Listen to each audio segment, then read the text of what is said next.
Warning: firewalking is potentially dangerous. There is an inherent risk in firewalking. Do not attempt this without a certified instructor. The preparation of the coals and the type of wood are very important. This video is not meant to encourage you to firewalk on your own. Without proper supervision, firewalking can result in serious injury or death. For more information, please contact the Firewalking Center.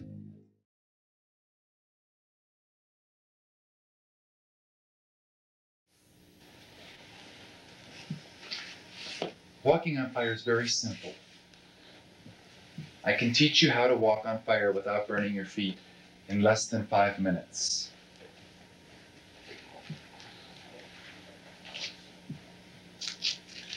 However, I know from years and years of working with people what an opportunity this is. Why demean what we're doing here? Why not take this opportunity to give people valuable information, which I know they will never forget because it's associated with this fire?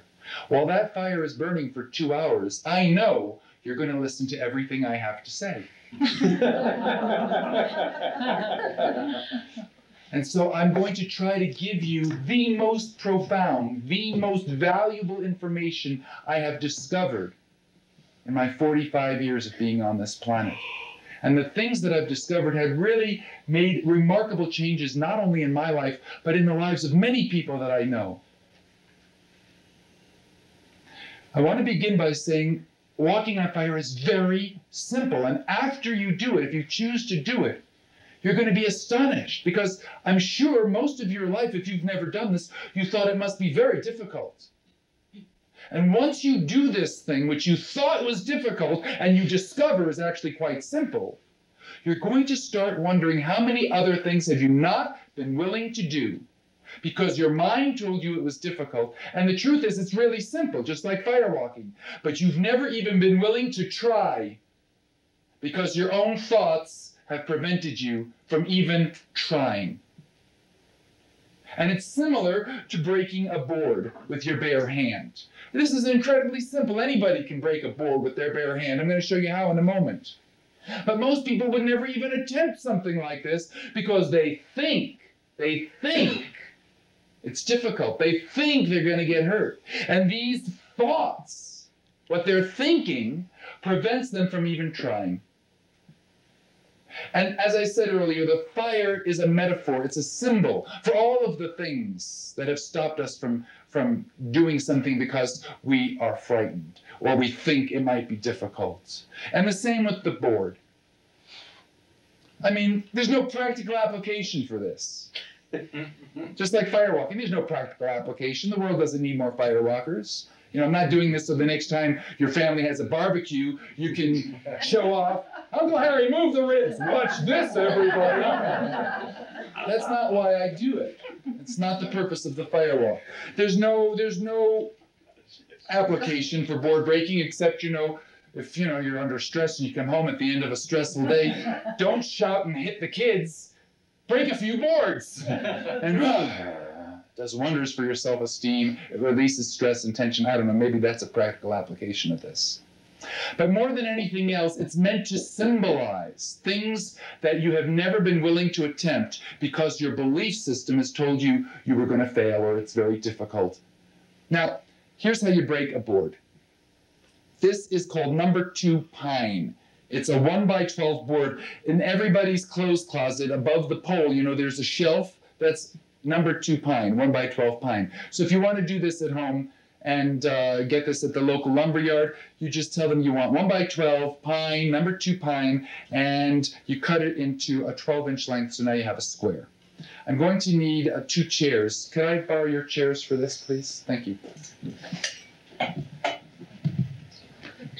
Now what you do is you take 2 chairs, and you take this board, and you set it between the chairs with the bow or the belly or the warp going down. So we'll put it like this with the warp going down because it's already bending in the direction we want the board to go. And somebody says, oh, well, that's going to make it easier.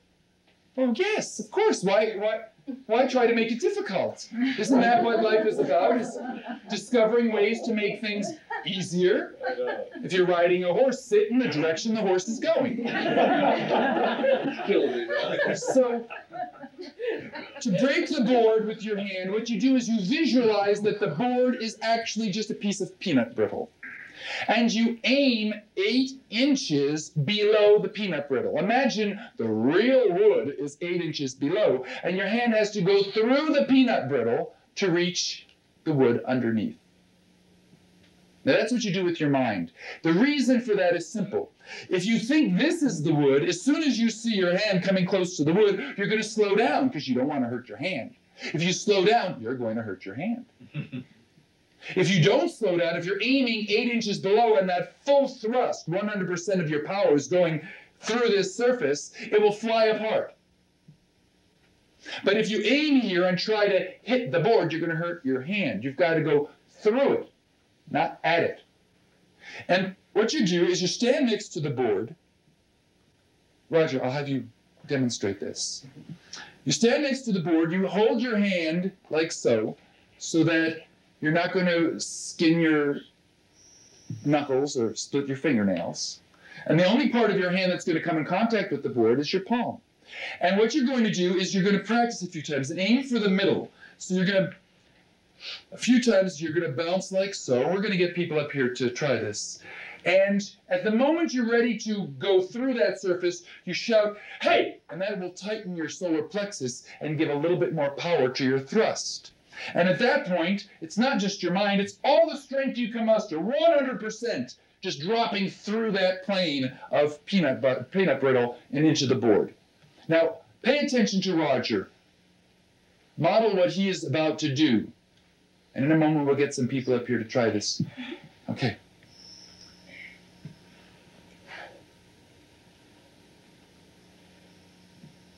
All right.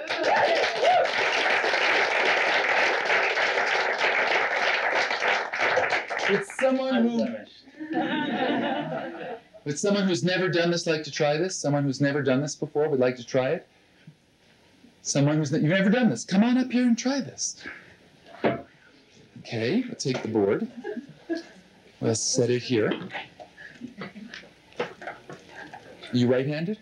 Left. Left-handed, so why don't you put your left foot over here? Right feels stronger too. Okay.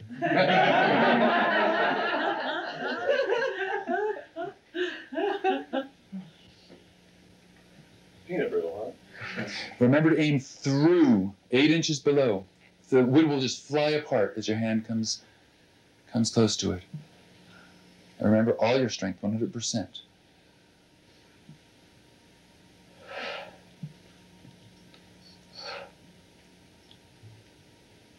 All right.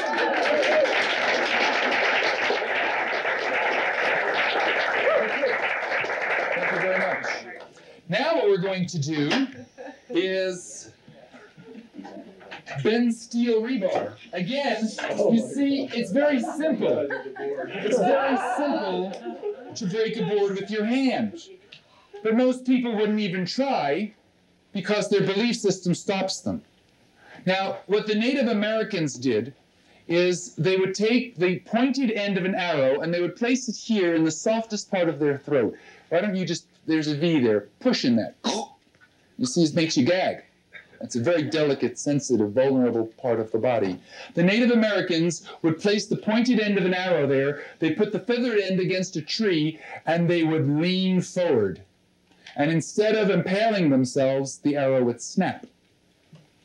And what we're going to do, our version of this, is we're going to take 3/8" steel rebar, and it has a very sharp edge, so we're just going to put a little paper on the end, a dollar bill. And the people here, Rolf and Heather, are going to demonstrate for you bending the steel rebar with their throats. When they get ready, they're simply going to walk toward each other. And instead of this steel gagging them, the steel will bend.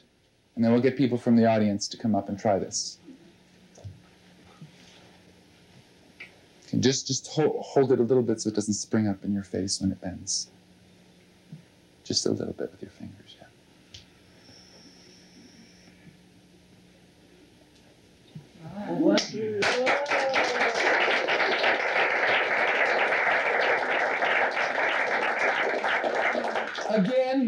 practical application for this. It's simply meant to demonstrate that things which you may not be attempting because you think they are difficult might actually be quite simple if you're willing to try, if you're willing to take a risk. Would somebody like to do the rebar? Would two people like to try this? John and Elmar? Okay. Would you, where are the dollar bills that you used? Just put the dollar bills over the edge so that you don't scratch your throat. And hold it very lightly so that when it starts to bend, it doesn't whang, spring back up and hit you. Okay. Actually, this one has got a little bend. Would you give me one of the other pieces? Put this one. Okay.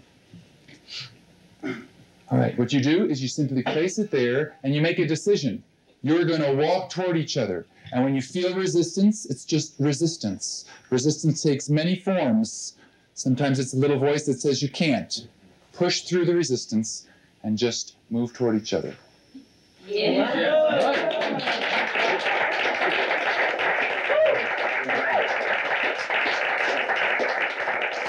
Thank you. Now, these people are no different than you.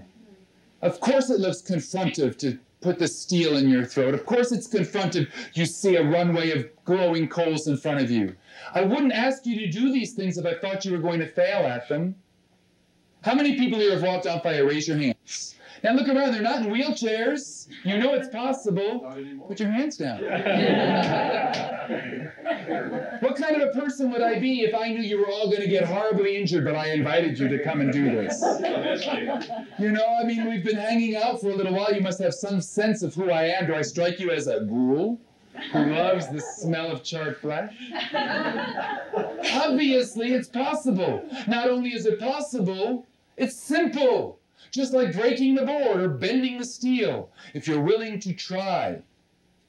But if your mind says don't try, then you can't do it. If you think you can't, you're right. You can't.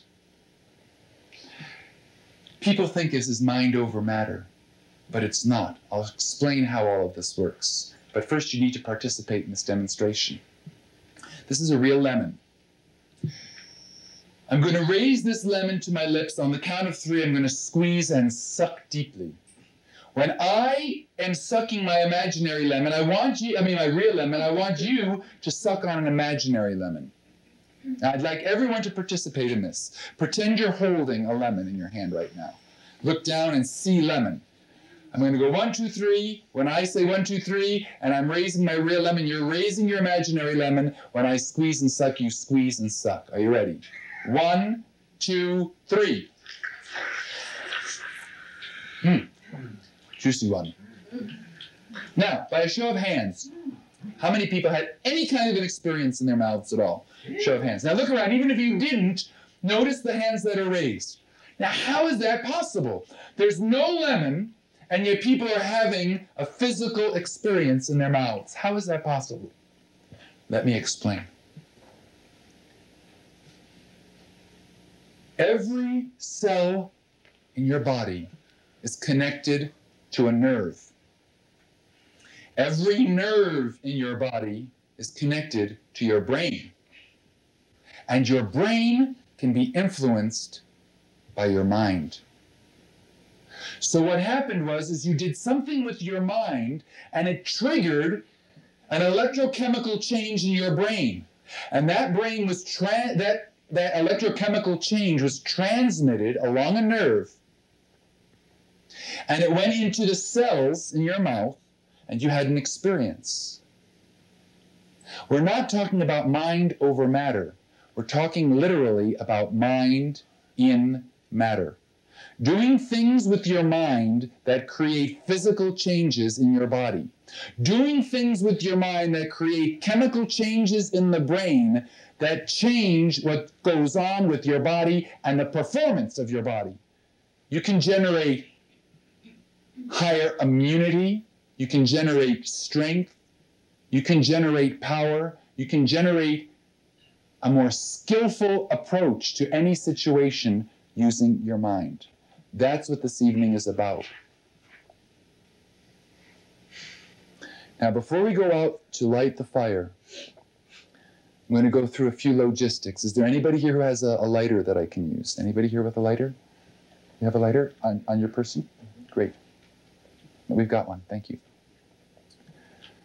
We're going to go outside. I'm going to ask you to do this in silence, please. We're going to go out through this door.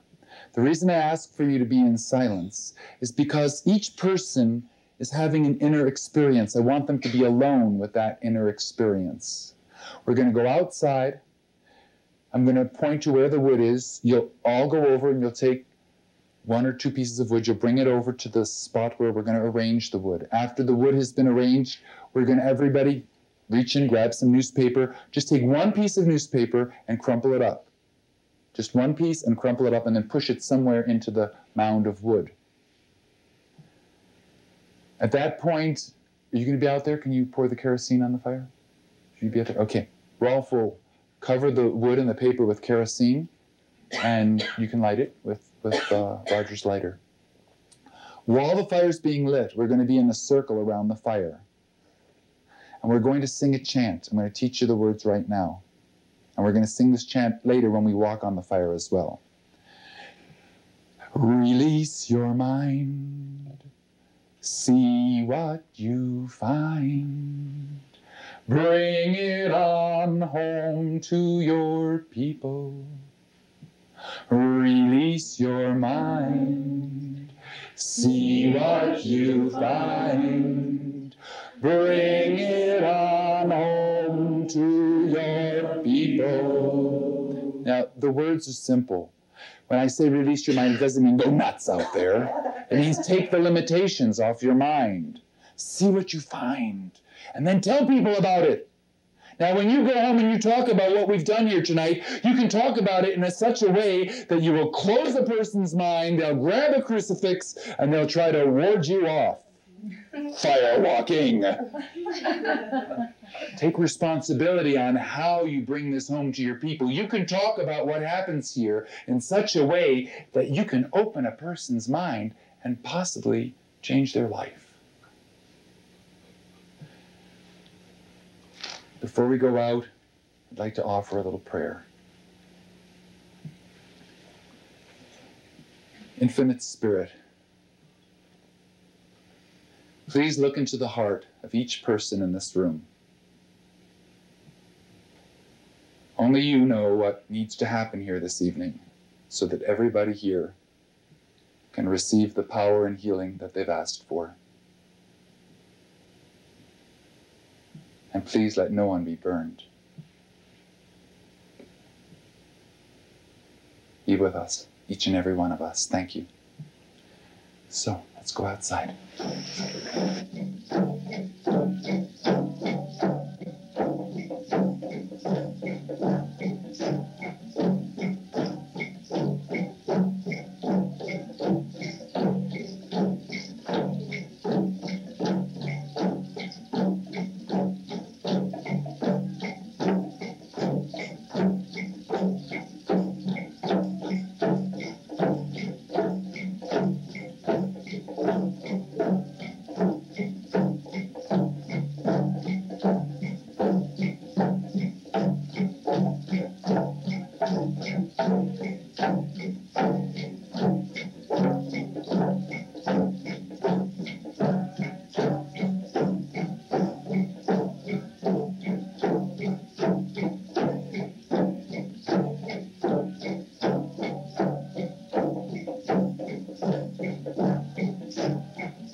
I'd like to begin by reminding you of a phrase many of you perhaps have heard before. You create your own reality. You create your own reality. Now, I know you might have heard that before, but I want to dissect that. Let's see what that really means. How do you create your own reality? You create your reality with your beliefs. Whatever you believe about yourself, that's who you become. Whatever you believe about life, that becomes your experience of life. If you believe there's just not enough to go around, if you're going to have something someone else has to do without, that kind of a belief system results in poverty. If you have a belief that there's more than enough of everything for everybody, that the state of the universe is one of abundance, then you experience prosperity. What you do with your mind determines the kind of life you're going to have. Now, of all the beliefs that we carry around, the ones which cause the most limitation are the beliefs associated with fear, followed immediately by doubt. So this evening, we're going to focus on how to overcome fear. And again, I'm not talking about eliminating fear. I'm talking about having a relationship with fear so that it is your servant and not your master. I want to put the word fear on the board in such a way that you can see FEAR stands for false evidence appearing real. False evidence appearing real, FEAR. Now let me give you some examples of that.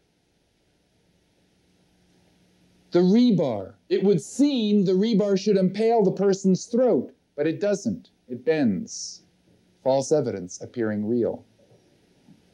A piece of wood. You slam your hand into it, instead of hurting your hand, the wood flies apart. But you thought that you would hurt your hand. No. False evidence appearing real. Your fear prevented you from discovering the truth. There's a wonderful Sufi tale about a man who went to a hotel and he's terrified of snakes. Terrified of snakes. And shortly after he checks in, someone says to him, "Be careful where you walk. There are poisonous snakes around here. Lots of them." Well, you can imagine what that did to the man's day. Every time he went past a shadow, his body would contract. That night he goes into his room and it's dark and he's trying to light a candle. He looks down on the floor and there's a snake all coiled, ready to strike. He becomes so overwhelmed with his fear, he has a heart attack and he drops dead.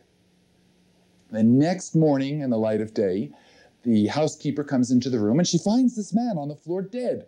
And next to him is a coil of rope. Now, what killed this man? Was it the rope? Of course not. Was it a snake? No, there was no snake. What killed him was fear. That's what fear does. It's always turning ropes into snakes. False evidence appearing real. As I mentioned earlier, this evening's not about firewalking. It's about learning how to trust your inner guidance and learning how to overcome fear, how to take that step through the membrane of fear. And so what I'm going to do is I'm going to give you 3 tools in the next 2 hours.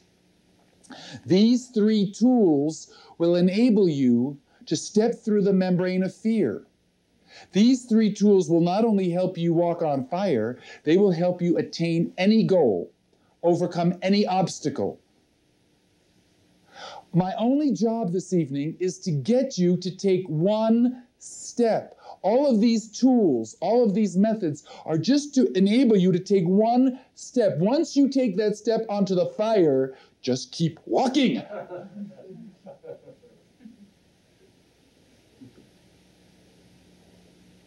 It feels a little bit like walking across a hot street in the summer. How many have ever walked barefoot on a hot street? Raise your hands. Good, then you know what to expect. Or if you've ever walked on hot sand on the way to the ocean, you know how hot that sand can be. But if you were to stop at any given moment and pay attention to your feet, even though you know that the sand is hot, you know you're not charring your feet. You know you're not hurting yourself. So the very first tool I'm going to give you is simple. In fact, all of the tools are simple. It's what we were saying before. Walking on fire is simple. There are so many simple things, but we don't attempt them because we think it's going to be difficult. The first tool I'm going to give you is just two words. Pay attention. Why am I telling you this is important to pay attention? Because when you walk on the hot coals, if you don't pay attention, you're likely to think that maybe you're charring your feet. And you'll panic out there and do something stupid, and then you will burn your feet. 1 in every 13,000 people gets burned. And it's because they're not paying attention. When you get out on the coals, if you were to pay attention to your feet, you will notice it's no different than walking on hot sand. It's no different than walking across a hot street barefoot. Yes, it's hot. When you walk across hot sand, you don't stand there admiring the clouds. You walk with the intention of getting off. And that's exactly the way you walk on hot coals, with the intention of getting off. But in the midst of the coals, if you pay attention to your feet, you'll notice they're not being charred. Your head might be shouting things like, "Oh my God, I'm going to wind up in the hospital." Do not pay attention to what your head is telling you about your feet. Pay attention to what your feet are telling you about your feet. Here's about what it will feel like when you pay attention. Raise your hands above your head. On the count of 3, smack your palms together as hard as you possibly can. 1, 2, 3. Pay attention to your palms. Describe that feeling. Tingling, stinging, hot, warm. That's what it feels like. Can you live with that? That's what it's going to feel like. So stay centered, stay focused, pay attention. Now, I'm not talking about casual attention. I want you to learn this evening how to pay attention 100%. When you can pay attention 100%, an amazing thing happens.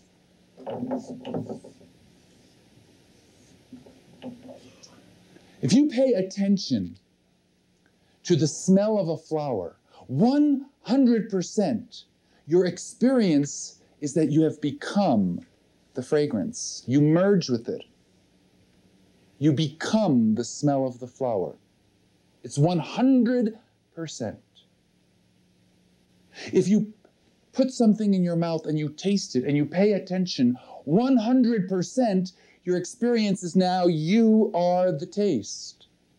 You don't separate yourself. You're not standing there watching yourself have the experience. You've merged with the experience. Now, to illustrate this, I want to share with you a Zen story. The way the story goes, there was a Zen monk walking through the jungle when suddenly a tiger springs out. And he doesn't want to be eaten by the tiger, so he starts to run. And he's running, and he's running, and he's running. And the tiger is chasing him. Suddenly he comes to a cliff. He looks down the cliff, and growing down the cliff is a vine. So he starts lowering himself down this vine. At that moment he looks, and there's several tigers below. Now there's several up above. So here's the situation. Tigers above, tigers below. And if that's not bad enough, there's 2 mice chewing through the vine just out of reach. Now, he does not want to be eaten by these tigers. He's done everything he possibly can do. There's nothing left for the man to do. So he takes this wild strawberry that's growing on the side of the cliff, and he plunges it into his mouth. And that's the end of the story. It's a Zen story. They all end like that. You've got to go back and sort of pick through it. So let's go back and look at what happened. The moment he put the strawberry in his mouth, he paid attention to the strawberry 100%. What that did to his experience was he became the strawberry. He became strawberryness. Wherever you put your mind, that is what you experience. Now, what would you want to experience in this particular situation? Fangs and claws tearing you apart? Yeah, he got eaten by the tiger, but his last experience on earth was strawberry. He created his own reality. Now, imagine for a moment you go into a restaurant. This story is symbolic. There's always tigers in your life. There's always strawberries in your life. You go into a restaurant. You ask the maitre d' to seat you in the non-smoking section. Now, there's only one chair left in the non-smoking section. He puts you in it. You sit down, but you know the smoking section is at the next table. So there's these two characters smoking cigars, and they're blowing all of the smoke across your table, and you're sitting there and you're working yourself up into this knot. Who designed this restaurant, you're thinking? I hope both of those men die of cancer right now. And you work yourself up into this state where you cannot possibly enjoy your meal. Now, in this particular story, the smoke is akin to the tigers. Look for the strawberry. There's always a strawberry. Maybe there's this incredible sunset happening right outside the plate glass window. If you were to pay attention to the sunset 100%, you could change your experience from one of suffering to one of joy. Because the truth is, you're the one who always creates your suffering. And you're the only one who can ever create your joy, depending upon what you're doing with your mind. Pay attention. This way of moving through life can save your life. When you're behind the wheel of your car, most accidents on the highway are not mechanical failures. They're the result of people not paying attention. Children spill their milk because they're not paying attention. People fall down the stairs. There's litter, war, pollution. All of these things are byproducts of people not paying attention. So if there's only one thing you remember tonight, I hope it's these two words. Pay attention. When you get out there on the coals, if your mind starts flipping out, pay attention to your feet. And you'll notice it's no different than the experience you just had on the palms of your hands. Now, fear is an obstacle. It stands between you and where you want to go. I'm going to illustrate this with my chair. Okay, imagine this is an obstacle. It stands between me and where I want to go. I want to go over there, but this is in my way. Now, I can do one of four things when I encounter this. I'm going in that direction, and suddenly I bump into, oh, this again. I have dealt with this so many times. I could be so successful if it wasn't for this. I've got to live with this, and I'll bet it's my mother's fault that I've got this. And I immediately go into excuses. I go into blame. Now, all of those excuses, all of that blaming energy, it's not going to make this go away. Here's something other people do.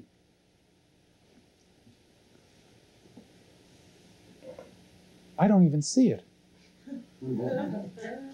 Problems? I don't have any problems. No. I don't see it. No. Of course, everybody else can see it.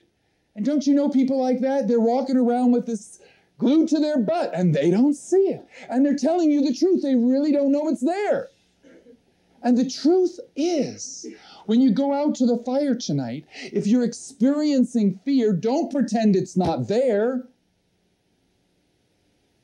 If you pretend that you have no fear, of course, you're never going to be able to get rid of it. How can you get rid of something you don't have?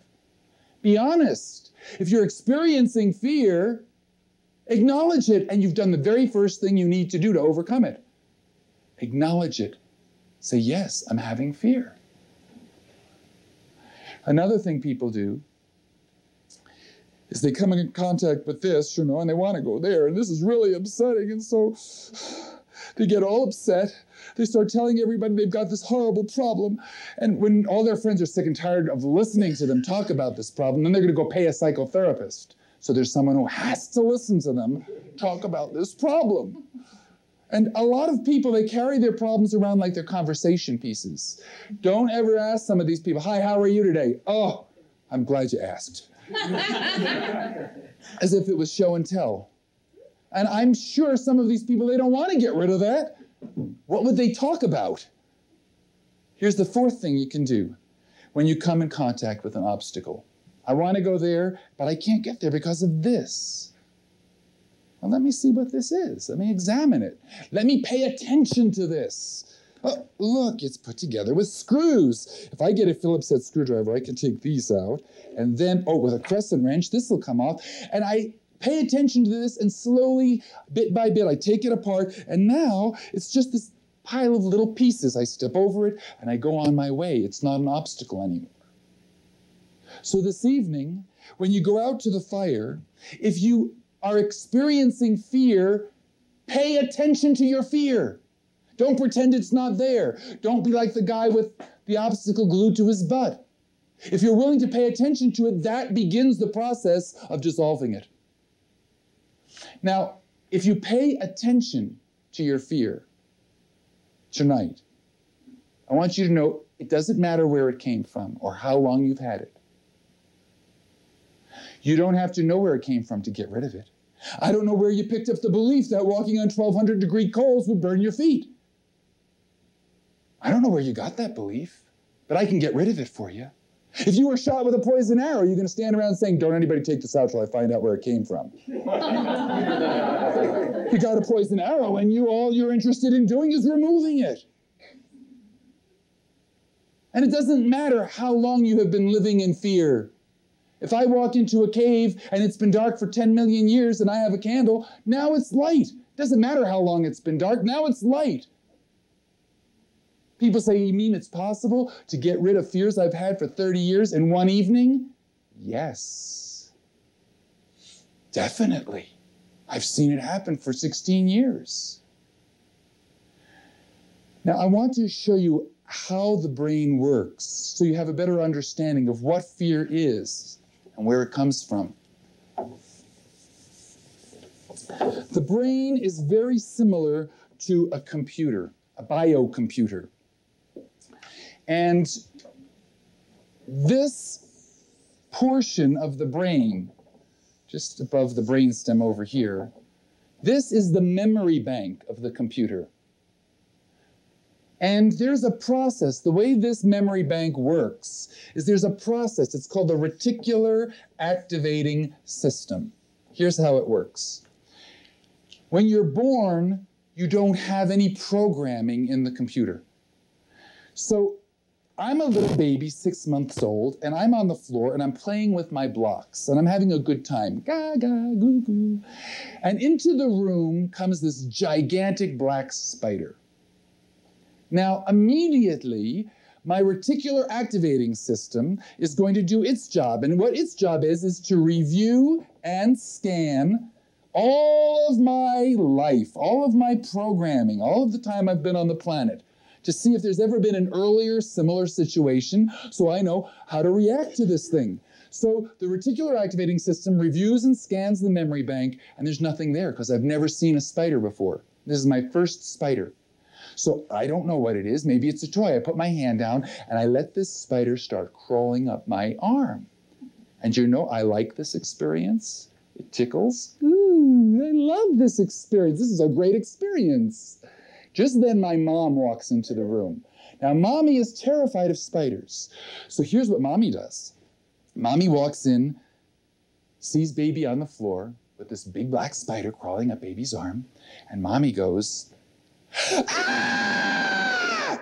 And she swats the spider on the floor. She squashes it with her foot. She picks the baby up and says something inane like, "Did that bad spider almost eat you up?"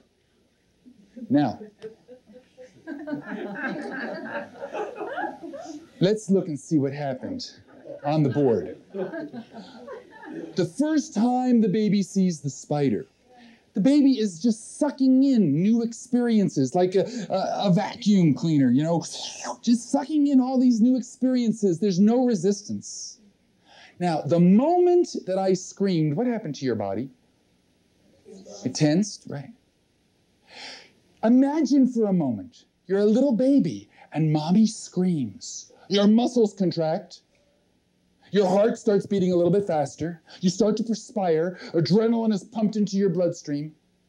In that moment, your whole body goes through a chemical change. And you can't separate the brain from the body. If you change the chemistry of the body, you change the chemistry of the brain. If you change the chemistry of the brain, you change the chemistry of the body. You learn that with the lemon. Remember the lemon. So when mommy screams, ah! That chemical change becomes programming in the reticular activating system. That scream triggers the adrenaline, the perspiration, the accelerated heartbeat, and that now becomes programming in the biocomputer. So the next time the baby sees a spider, do you think it's just going to put its hand out and go gaga goo goo and let that spider crawl up its arm? No, no, no. Because the next time the baby sees a spider, the reticular activating system will review and scan the memory bank to see if there's an earlier similar, and look at this, now there's some programming about spiders. And so instead of sucking in that new experience, that program sits right over there, it sees the spider, that program gets stimulated, and immediately when the baby sees the spider next time, it starts to perspire, its muscles tense, its heart goes a little faster, it starts to perspire, there's the adrenaline. I mean, it immediately recreates the experience it had when mommy screamed. And so now we have a human being that has been programmed to be afraid of spiders. Now this person grows up, he's a man 50 years old. He can't remember back to when he was 6 months old. All he knows is whenever he sees a spider, he doesn't feel so good. His muscles get tight and he's afraid of spiders. Just about all your fears were programmed into you before you were even aware that it was happening.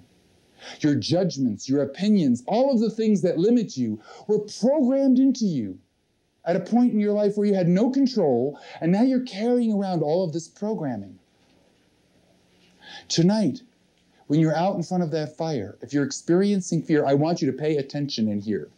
I want you to see what's going on in your head that's creating this physical experience that you're having. Pay attention.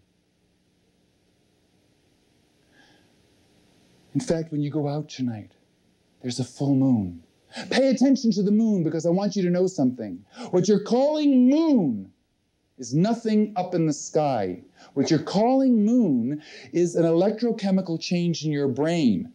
And you experience that electrochemical change in your head as the moon up there. But it's nothing up there, it's something in here. That is a reflection of what's going on in here. Oh, what a beautiful clock. What you're calling clock is nothing out there.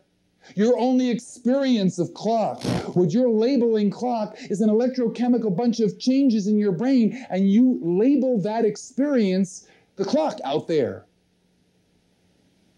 The truth is, if you pay attention, you're going to discover there's nothing out there.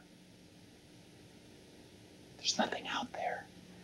All of this is a reflection of something going on in your brain. So if you want to bring about change in what's going on in your life, don't waste your energy trying to change what's out here. Change what's going on in here. Everything out there is going to change. This is a byproduct of this. Now, I know you've heard this before, where thought goes, energy flows, as above, so below. Pay attention tonight. You're creating your reality. You're creating your universe.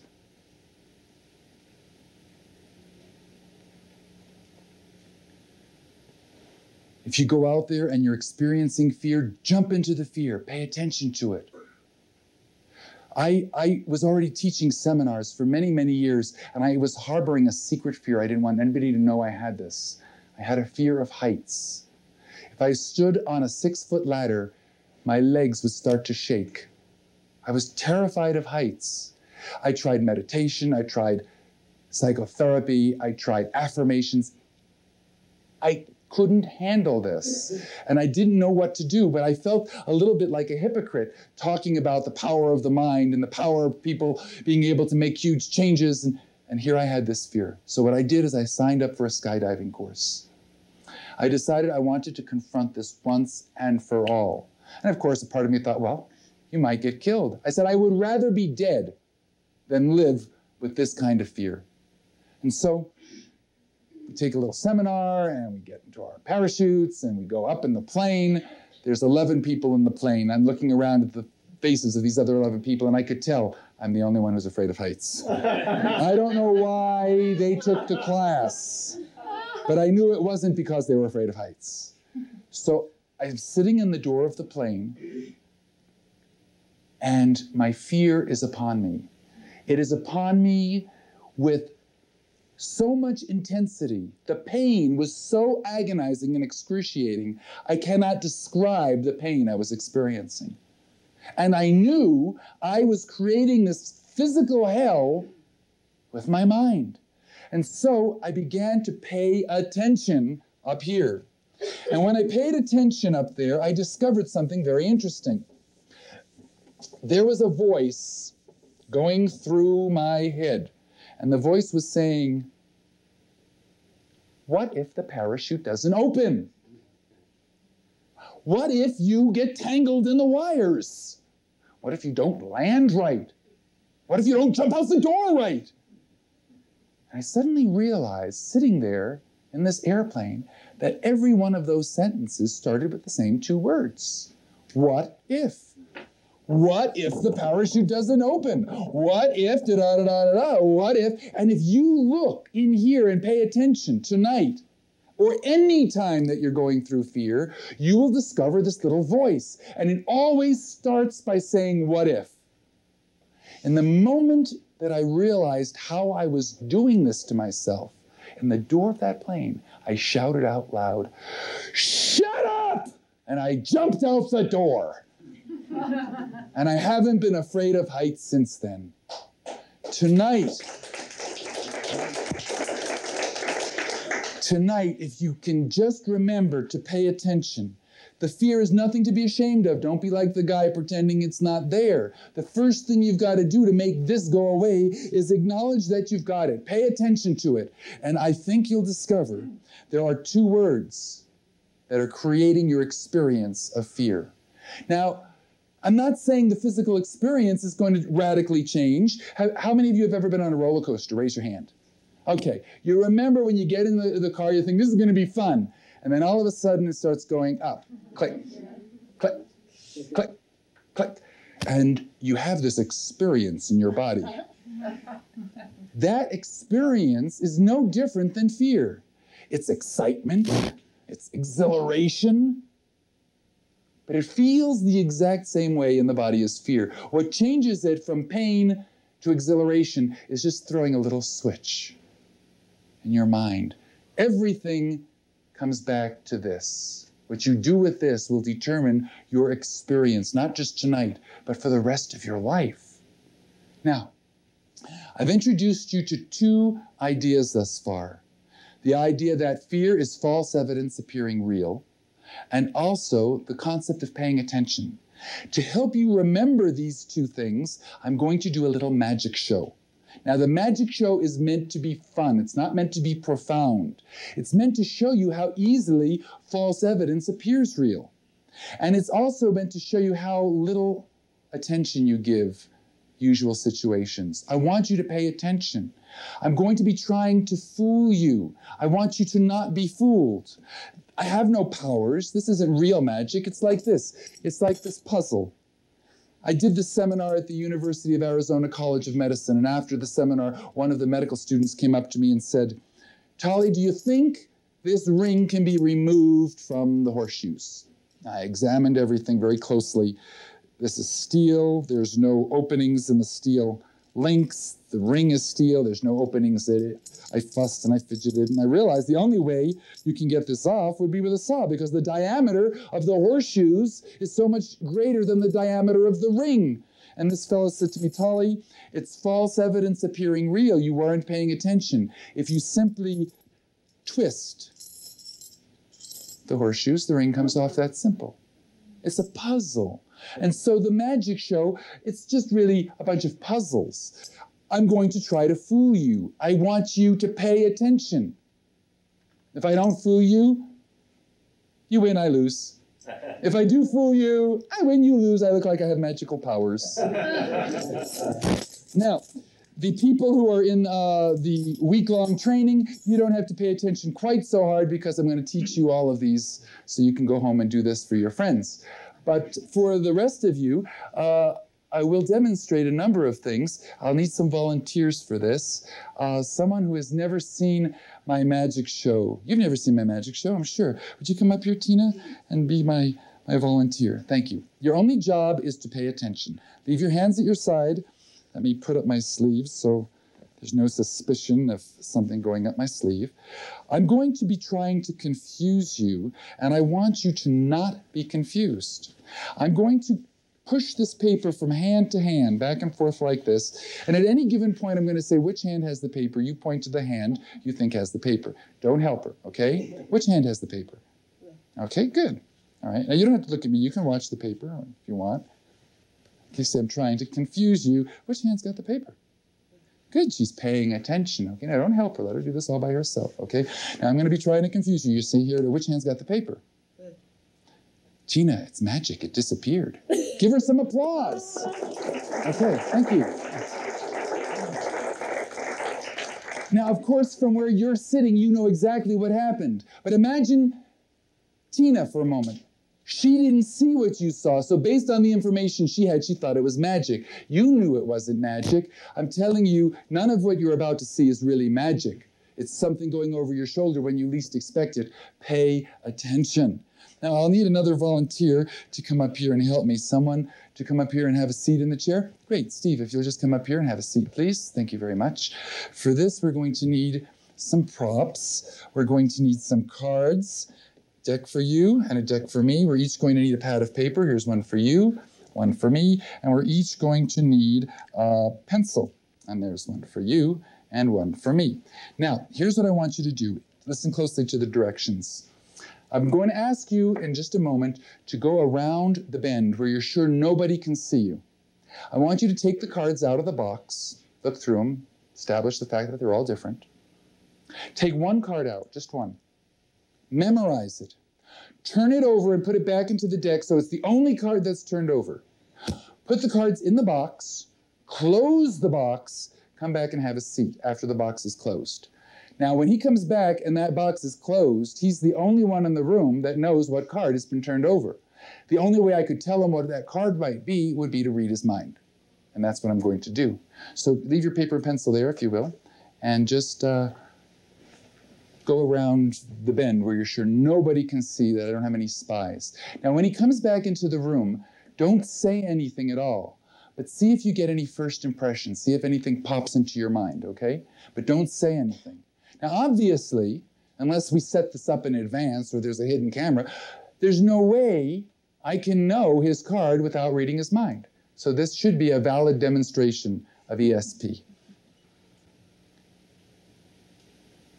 They have very short attention spans in this room. You better hurry back. Okay. Would you do me a favor? Hand the cards to Jim. Jim, you guard the cards. Steve, have a seat if you will. I'm going to write something down on the paper. Don't say anything, but you see what comes to your mind. You think of your card.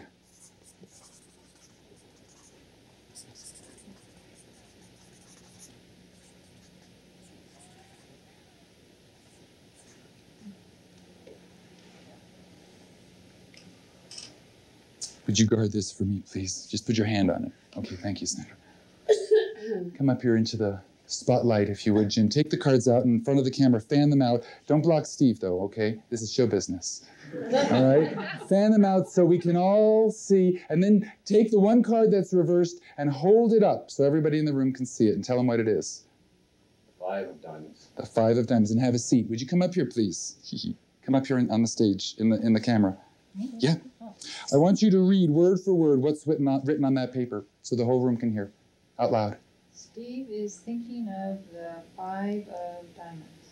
That's where you're supposed to clap, everybody. Right there. Okay, thank you. Have a seat. Now stay here, Steve. Stay here. Now that's an example of you sending and me receiving. Now I'm going to send and you're going to receive. I just want to go around the corner so you can't see the card I'm choosing. Okay. I've done my card. All right, thank you very much. You can guard this deck. Take out your paper and pencil and write down. Tolly is thinking of the first card that pops into your mind. And then hand the pad, if you would, to Sandra. Hand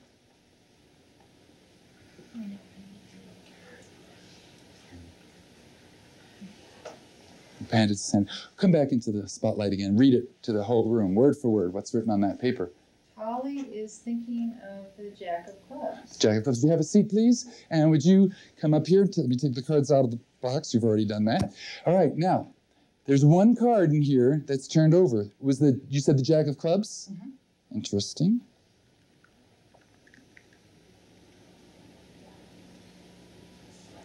Would you take that card out, tell everybody what it is? And show it to everybody. Yes. Loud applause! Loud applause! Thank you. Okay. Thank you very much. I'm impressed. Now, if I wanted to, I could try to fool you and tell you, look, I've got special powers. I was born with this gift. I'm telling you, I got this out of a magic book. The same magic book that Uri Geller buys all of his effects from. You know, some magicians like to perpetuate the illusion that they have these special powers. For me, I like to tell you, look, it's not a special power. See if you can pay attention and penetrate the illusion. Let me give you another example of false evidence appearing real. I'm going to pass a rope out to someone to examine for me. This is a nylon rope. Elizabeth, will you just check, make sure there's no trapdoors, no hidden mirrors? The only thing I've done is I've melted the ends with a match because it's a nylon rope and I don't want it to unravel. But you can see there's no wire. It's a rope, but you can buy it anywhere. I've always been fascinated with the Indian rope trick, it's called. I thought, how do they do that? How do they do that? So I went to India and I found the secret. The secret is a mantra. A mantra is a special phrase or word, and I'm going to share it with you. Abracadabra. Abracadabra. Abracadabra. This is where people usually clap right there. Abracadabra. By the way, the applause always feels better if I don't have to ask for it. If it just bursts forth spontaneously. I want to pass out a number of ropes, and would different people examine them? Would you examine one of these ropes for me? Untie that knot if you would. Thank you very much. Would you examine a rope, please? And we'll put one over here. Now notice they're nylon. They don't stretch. They're nylon ropes. The only thing I've done is melt the ends with a match. And there's 3 different lengths here. One is short. One is medium. And one is long. Now, in less than a minute, they're going to all be the exact same length. Now, you know they don't stretch. They're made of nylon, and I've let them be examined. Now, how is it possible for them to become the same length? Pay attention. First thing I'm going to do is I'm going to gather up the ends of the rope, one at a time. First the short end, then the medium end, and finally the long end. Now, would you say the ends were about the same size, about the same length? Yes, of course. Well, if the ends are the same length, that proves that the ropes have become the same length. Because if the ends are the same length, obviously the ropes must be the same length. And of course they are, as you can see. Now, the idea is, not yet, I'm not finished. But you're getting the idea. I appreciate it. I like that. Now, you know I've passed these ropes out to be examined, right? They're nylon. They don't stretch. And I've passed them out to 1, 2, 3 different people. 3 separate ropes made of nylon. How do they become the same length? The same way. I'm going to turn them back to the way they were. It happens very quickly. Don't blink. Abracadabra, and 1 rope becomes long, 1 becomes medium, and 1 becomes short. Now.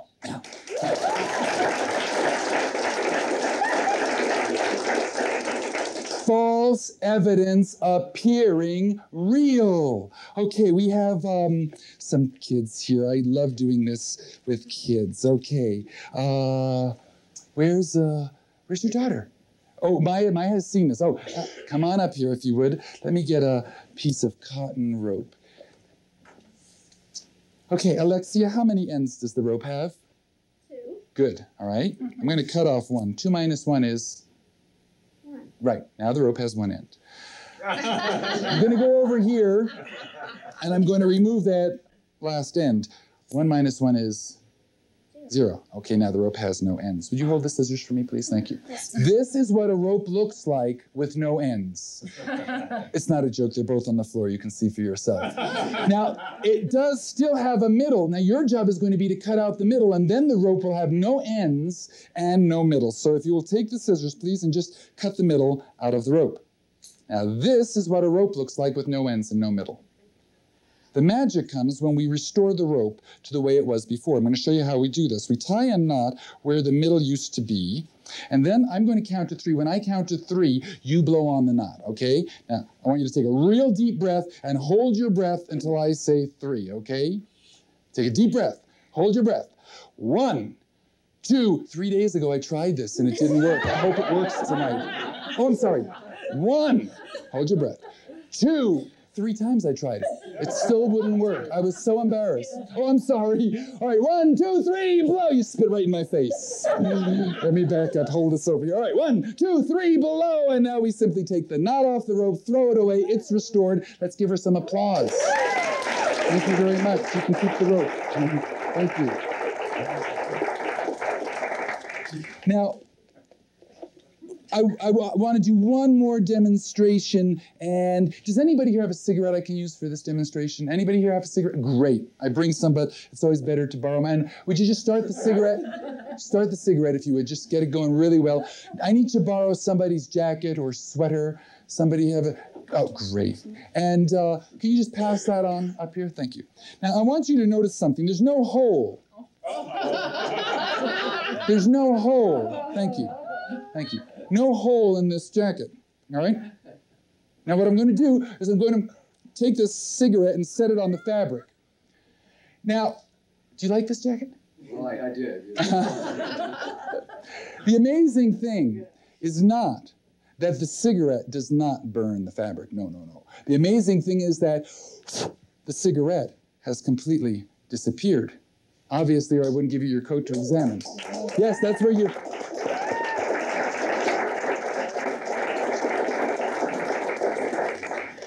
Now, the magic show, as I said, it wasn't meant to make you feel stupid, although you may feel stupid. It was meant to show you that frequently false evidence appears real. And very often, you're not paying attention. So the first tool that you have to help you across this fire tonight is very simple. Pay attention. Now, right now, I'd like everyone to get a partner for the next process. So to make this easy, why don't you take people who are just sitting right next to you? If you two can be partners, and you two, and you two, and then you two, and you two, and you two. Now, first decide who's going to be A and who's going to be B. All right? B goes first. Here's what I want you to do. B, you share with A. What stimulates fear in you? Now, don't just get the obvious ones like the spiders or the snakes. Fear of failure, fear of intimacy. Be as real as you can. Just share. A, you listen. B, go through the list. See what else you can dig up. What triggers fear in you? Go for it.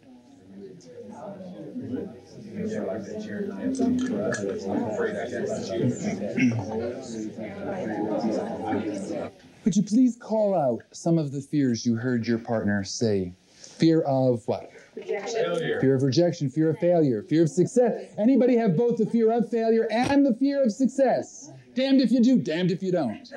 Fear of? Yeah. Fear of what? Death. Fear of? Fire. Fear of fire. Fear of loneliness, fear of pain. Fear of heights, fear of embarrassment. Okay. Now, notice what's just gone on in the room, all right? Notice. What you're calling out are not different fears. What you are calling out are the different buttons that bring up the fear. It doesn't matter whether you're afraid of public speaking or a spider.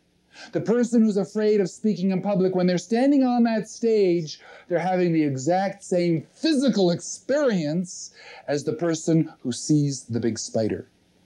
Fear always feels the same. It's always the same biochemical process. Remember what we put on the board just a moment ago. The only thing that changes are the situations that can trigger the fear. So if this evening you learn how to overcome fear, you're free of anything that might trigger fear. When it comes up, you'll recognize it, you'll recognize how you're doing it, what it is, and how to overcome it. Because fear is always the same. The only thing that changes is the button, the trigger that stimulates the fear. So now I'm going to give you the second method. As you recall, the first method, very simply, were the words pay attention. Now the second method has two parts, but I'm going to put one of those two parts on the board.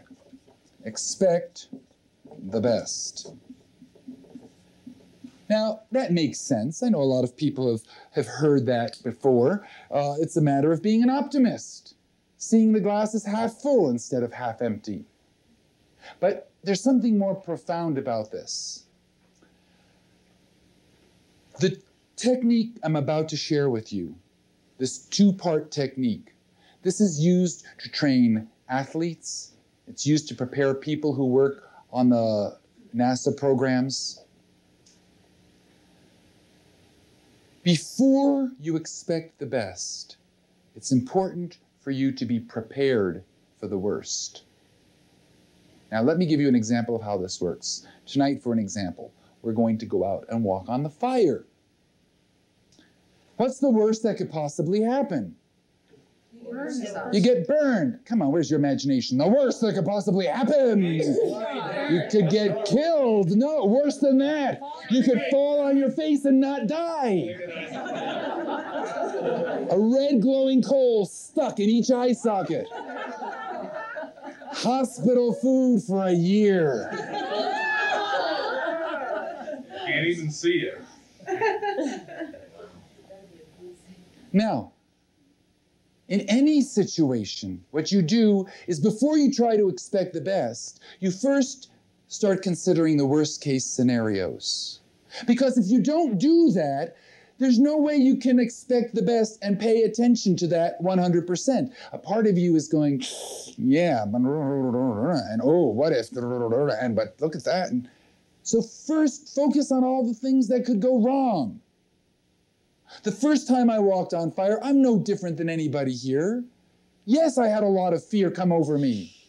And as I walked toward the coals, just before I stepped out on the coals, there was a little voice in my head. It said, you could wind up in a wheelchair. And in that same moment, I thought of my friend Ken Kais. Here's a man who got polio when he was 27 years old and was paralyzed from the neck down. Now he's 72, so he spent just the greater part of his life in a wheelchair, having to be dressed and carried and fed. He is one of the happiest men that I know, certainly one of the most successful people that I know.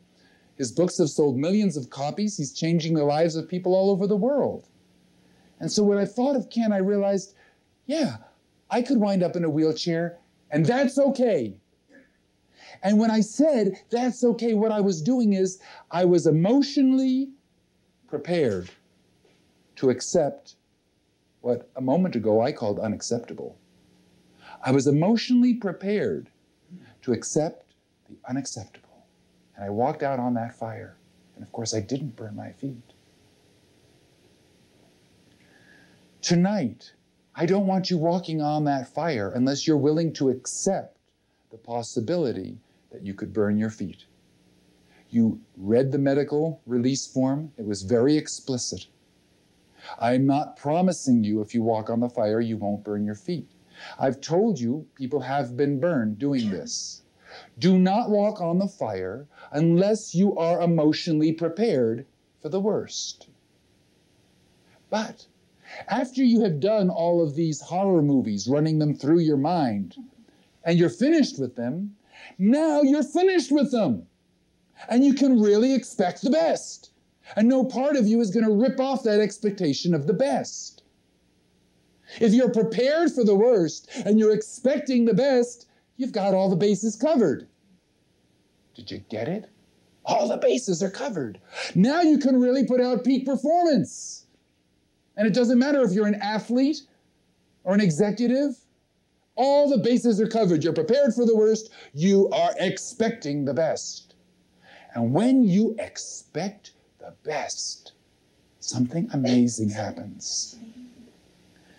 When you run the thoughts through your mind that are associated with joy, growth, exhilaration, you change the chemistry of your brain. Remember that lemon.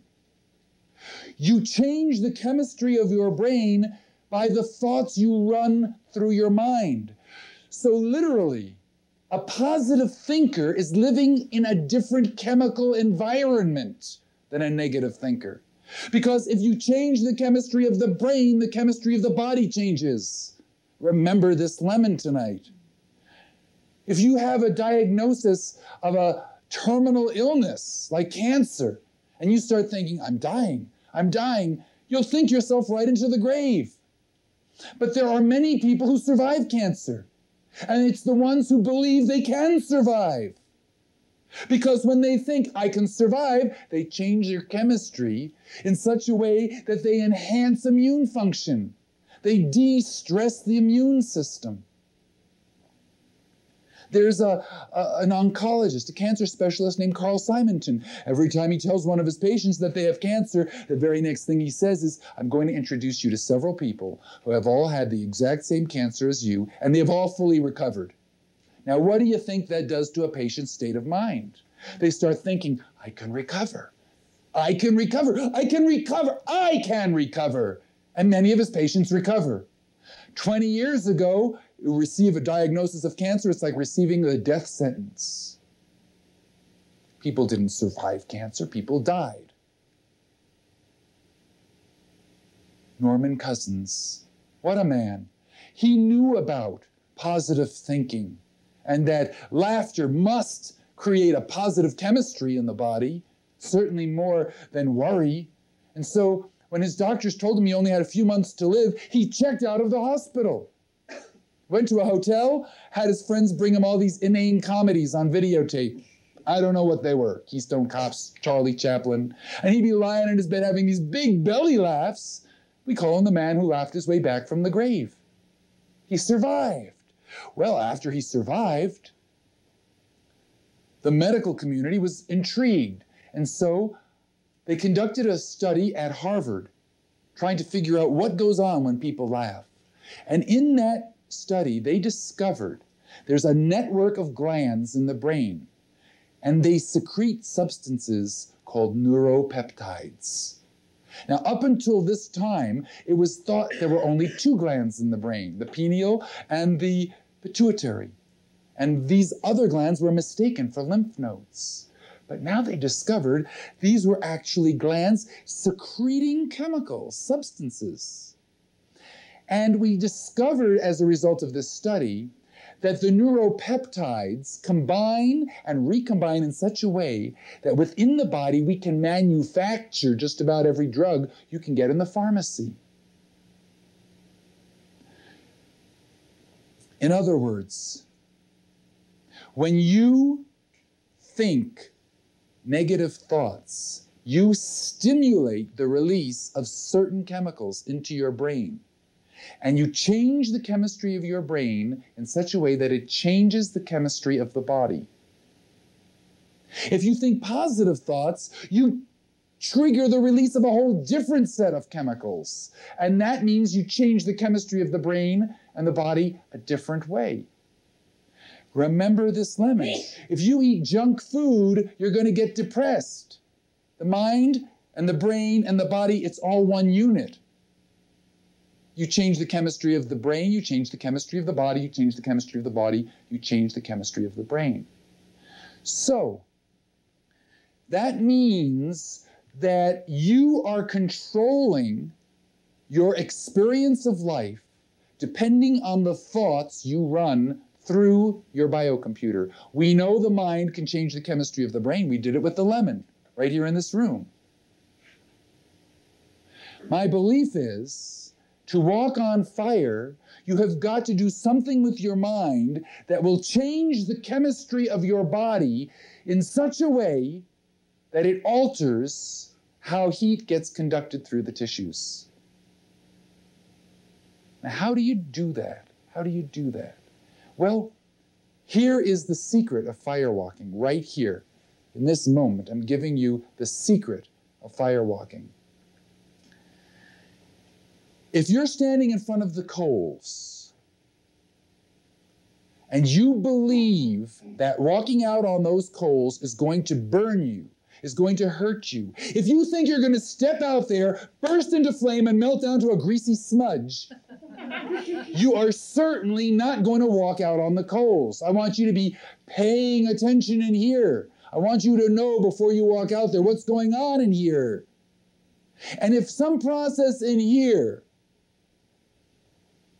enables you to step out on that coal bed, just keep walking.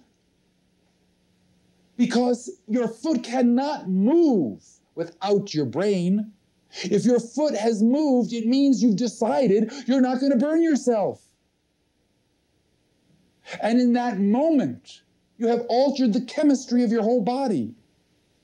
So the secret of firewalking is just this: knowing before you take the first step that you're not going to burn your feet.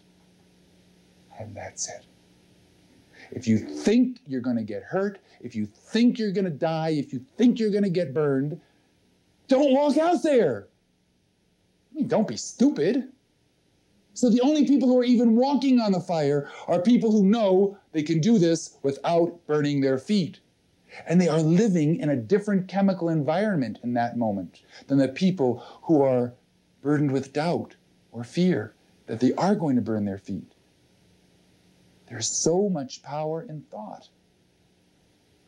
We're starting to understand this now, and the applications and the implications in medical science, in running businesses, in athletics. What you do with your mind is going to determine the result, the outcome. It's your life. Pay attention, expect the best. And now let me go on to the third method.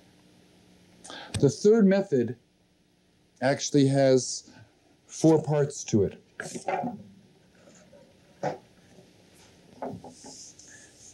By the way, this is my theory, the neuropeptides. There are a lot of theories about firewalking, but over 16 years, we've disproven all of the other theories. But the bottom line is, I am in awe of this. It doesn't matter what the explanation is. All my life I had believed walking on hot coals would burn my feet, and then I do it, and they don't burn my feet, and I can't go back to the old belief anymore. It's like discovering that the world was round. I mean, you couldn't go out and convince people the world was flat today. You can't get them to go back to the old belief. Now, you don't have to understand this for it to change your life. I went to India, and I saw a holy man named Sai Baba who materializes objects.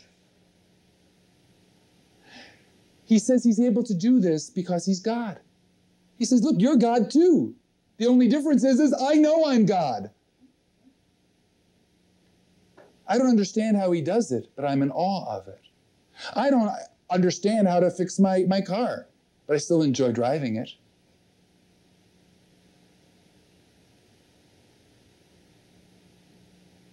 I met a woman a number of years ago named Hilda Charlton. See, I told you earlier I had attempted suicide twice. I mean, I've really changed. The things that I share with you are things that I've learned from experience. When I was so miserable, my brother took me to meet this woman, Hilda. It was his meditation teacher. She said, Tolly, why do you want to kill yourself? I said, Hilda, there's so much pain in my life, it's hard for me to even get out of bed in the morning. She said, what kind of pain? You having headaches? I said, no. She said, you having pain in your legs? I said, no. She said, well, where is this pain? Is it in your heart? Could I find it with a stethoscope? I said, no. She says, just as I'm saying it to you now, she was sort of folksy. She said, dummy, don't you realize you could kill your body and you would still be miserable? Wait until you're happy, then kill yourself. And in that moment, a light went on, and I suddenly realized we are more than flesh and blood and circumstances. There is a spiritual dimension to life, and what can connect us to this spiritual force, this spiritual energy, is the mind. Are you getting it? What you do with your mind tonight can change the rest of your life. The next method, as I say, it has 4 parts. The first, know where you are. And you can use this not just to get over the colds, you can use this to overcome any obstacle. Know where you are.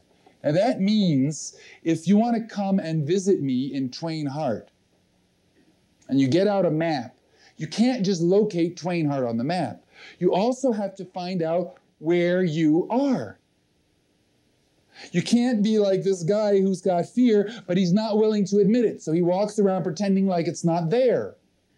Know where you are. When you get out there tonight, if you have fear, great. Here's your opportunity to see how you create it. What an opportunity. Know where you are. Number 2 is know where you want to go. Where you want to go. Be specific. That's how you kick in the chemistry. That's how you get your chemistry set up for success. You want to lose weight? Be specific. How much do you want to weigh? Where do you want to go? How much do you want to weigh? Go out and buy some clothes in the size that you want to be wearing and hang them up right next to your bed. So the first thing you do when you open your eyes is you see that. It's an affirmation. It starts charging the cells in your body with the experience you're trying to create for yourself. You want more money? Be specific. Someone once came to a seminar and they said, the reason I'm here is I want more money. I reached in my pocket. I gave them a $1 bill. I told them to leave. They got what they came for. How much more money? Why do you want it? What do you plan to do with it? You want a relationship? Be specific. What do you want this person to look like? How do you want them to behave? What do you want to experience at the breakfast table with them? Be specific. Know where you want to go. 3, create a plan of action. A plan of action. And the key word here is action. Tonight, when you get out in front of that fire, if there's fear running through your body, what are you going to do about that? What's your plan of action? Now, when you go out there, everybody here can have a different plan of action to get them over those coals. But create a plan. Before you step out of the circle and stand in front of the fire, have a plan. And the 4th thing, of course, is follow your plan. Because you can lead a horse to water until it bends down and starts drinking, its thirst doesn't go away. Now, I have summarized all of these things in 3 words. Know where you are, know where you want to go, create a plan of action, follow your plan. This simply means go for it. You want to know how to cross the fire without burning your feet tonight? Pay attention. Expect the best and go for it. You want to know how to win at work? Pay attention. Expect the best and go for it. You want to improve your relationship? Pay attention, expect the best, and go for it. It's not just an idle sentence now. You know the implication of these words. You know what it means. And it works. It always works. I remember I went skydiving the 2nd time. And It was a whole different situation. I thought, you know, it's going to be the same as before. You sit on the door of the plane, you jump out. No, no, no, no. This is a different kind of a plane. You see, there's a wheel there. You jump out the door, you get the wheel in your crotch.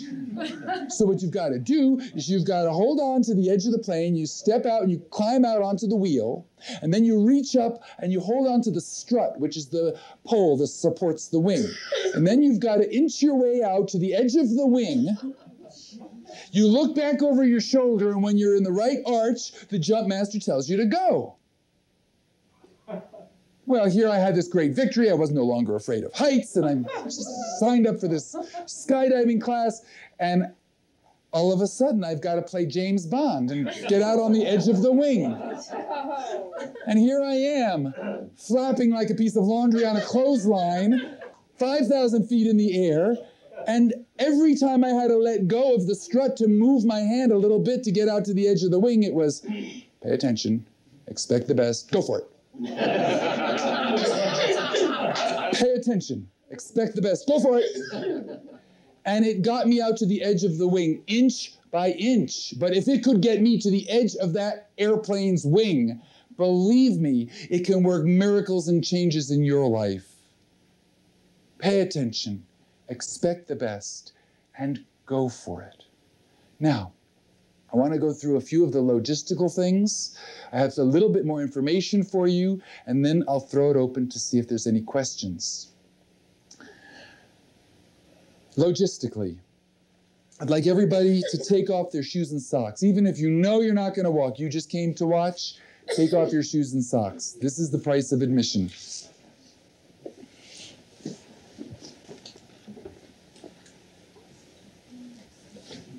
Can't go out to the fire unless you're barefoot, even to watch.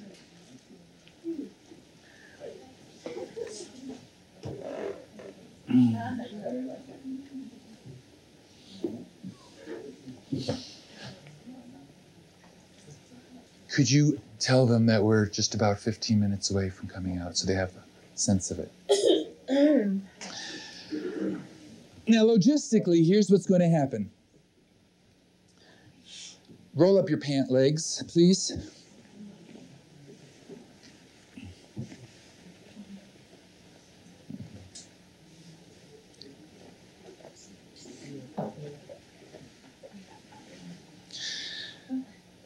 We're going to get out to the fire. We're going to form a circle.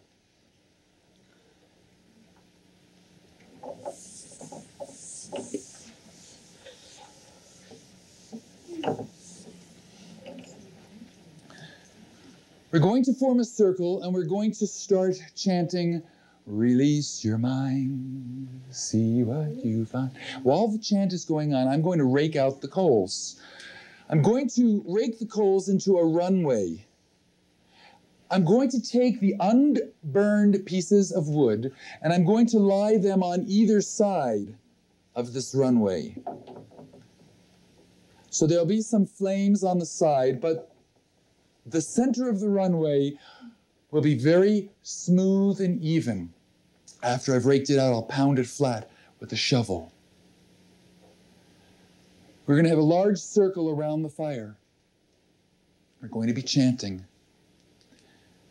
I'm going to back away from the runway of fire, and at a certain point, I'm going to walk across the coals. As soon as I have walked across the coals, anyone who would like to do this, you leave the circle and you simply walk across the coals. There's no invitation. We're going to do this in silence out there, except for the singing. There's not going to be anyone there trying to persuade you. At that moment, I want you to do a very simple process. I want you to look inside, and I want you to pay attention. I want you to be looking for a voice. This is the voice of inner guidance. Now, some people say, wait a minute, when I go looking for a voice, I don't hear one voice, I hear a dozen voices. There's one voice saying, I'm your guide. And then another voice goes, that's your ego, I'm your guide. And then another voice goes, that's just your programming, I'm your guide. And then another voice says, don't listen to that voice, that's your personality, I'm your guide. Listen to me. Which voice do you listen to? You listen to all of them, and you pay attention to your body, and you notice which is the voice that brings the greatest relaxation into your body. And that's the voice you go with. If there's a voice in there going, walk, walk, your friends are doing it. Look, everybody's doing it. You can do it. You're not going to burn your feet. Go walk. Go on, do it. And your body is in a knot of tension. And all of a sudden you hear this voice saying, you don't have to do this. And your body relaxes. Don't walk. It doesn't mean that you will never walk on fire. It just means that for whatever reason, it wasn't appropriate tonight. Don't ignore that voice and push yourself out on that coal bed just because your friends are doing it. It's much better to save feet than save face tonight. But there may be a voice in there going, don't do this, don't walk, don't walk. And you're just, and a little voice goes, look, you can do this without burning your feet. And you notice this relaxation come into your body. Then leave the circle and walk on the coals. After you've walked across the coals, I suggest you say, thank you. Not thank Tolly, not thank God. If you say thank you and acknowledge whatever it was in you that enabled you to walk through that membrane of fear, if you acknowledge it, if you say thank you, it will be there for you again when you approach the membrane of fear. Now, I will be at the far end of the runway with a hose. That's not for your feet. Sometimes people will kick an ember out, and I'm there to extinguish those embers so that there's no stray coals when people are walking around in the dark. However, at one point, there will be a puddle of water. You've gone through the fire. There will be a puddle of water not far from the end. What I want you to do is go over to the puddle, regardless of whether you think you've burned your feet or not. I simply want you to go over to the puddle and splash your feet in the cold water and then rejoin the circle. If you should have burned your feet, the best thing you can do for a burn is to cool it down. If any embers or sparks are clinging to your feet, they'll be put out. So you just do it automatically. You say thank you, walk over, put your feet in the puddle and rejoin the circle. If you think that you've burned your feet, rejoin the circle and start singing. Don't think you've got to run and look at your feet, because it may feel like you had burned your feet. But even if you have burned your feet, I'm going to give you information now that is very valuable. I did this seminar over the years for a number of different medical schools. At one medical school, 5 days after the seminar, there was a discussion group. Not all of the students could make it. But the students who went to the discussion group convinced themselves they could not do something like that without injuring themselves, and all of those students woke up the next morning with blisters on their feet.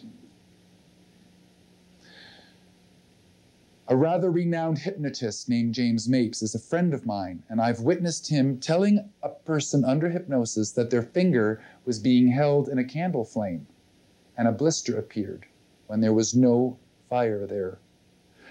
Of all the things that you can do to affect your body using your mind, burns are the easiest to influence. If you get off the fire and start thinking, I've burned my feet, I've burned my feet, I've burned my feet, you're going to give yourself blisters. But if you stay calm and just go back into that circle and start singing, when we come back here into the room, I will teach you a process and you will make those blisters go away overnight. And for some people, that's a more profound experience than walking without burning their feet. When I walked with Geraldo on the Geraldo show, I said to him, Geraldo, you know, you're doing something very out there. In front of 40 million viewers, you're willing to walk on fire for the first time. Now, there's a lot of stress on you.